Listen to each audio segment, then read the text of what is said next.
দক্ষতার খেলা বলে অভিহিত করা হয়। তুমি তো চ্যাপ্টারটা দাড়ি কমা সেমিকোলন সবই বলতে পারো, তাহলে পরীক্ষা খারাপ দিলে কেন? খারাপ দিলাম? ও, গতকালের ওই অভিনয়ের কথা বলছো? অভিনয়? কিন্তু কেন? মনের মানুষ যদি তার মনের কথা সবার সামনে বলতে না পারে, তাহলে তাকে সুযোগ দেওয়া কি অন্যজনের দায়িত্বে পড়ে না? তুমি আমাকে ভালোবাসো? আমার এই দুটো চোখ কি আমার মনের কথা বলছে না? কি হলো, পড়তে পারছো না? পড়বো কি করে? আমি তো নিজেই হারিয়ে গেছি। তাহলে থাক।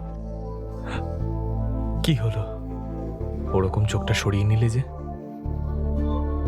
না সরালে যদি নিজেকেই হারিয়ে ফেলো? নিজেকে তো আমি হারাতেই চাই।